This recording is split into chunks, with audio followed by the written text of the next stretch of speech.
సర్పంచ్ పదవులు అంటే ఎలక్షన్లు అయిపోయి దాదాపు సంవత్సరం గడిచింది. వేసవి తర్వాతే సర్పంచ్ ఎన్నికలకు పోయే ఆలోచన గవర్నమెంట్ చేస్తుందట. అది మనం నిన్న జనం టీవీ మార్నింగ్ న్యూస్లో మనం మాట్లాడుకున్నాం. సీఎం రేవంత్ రెడ్డి దావోస్ పోయి వచ్చిన తర్వాత ఆయన ఆరాధించిన విషయం, ఇంటెలిజెన్స్ రిపోర్ట్ ఇచ్చిన విషయం ఏంటంటే గ్రామ సభలలో ఈ పథకాల అమలుకు గ్రామ సభలు నిర్వహిస్తున్నప్పుడు కాంగ్రెస్ పార్టీ మీద తీవ్ర వ్యతిరేకత వ్యక్తం చేసిరట సామాన్య ప్రజలు. అది రిపోర్టు రేవంత్ రెడ్డికి ఇంటెలిజెన్స్ ఇచ్చిర్రు.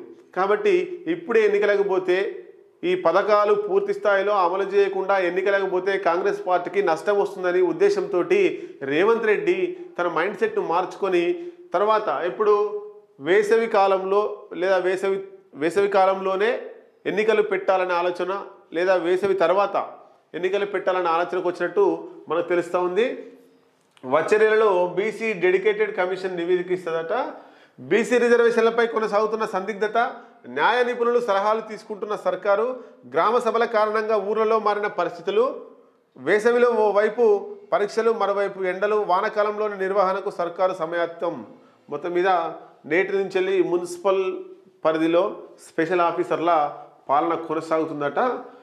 మొత్తం మీద ఇప్పుడు ఎన్నికలు అనేటువంటివి కొంత వాయిదా పడట్టే ఎండాకాలంలో జరిగే అవకాశాలే ఎక్కువగా మనకు కనబడుతున్నాయి.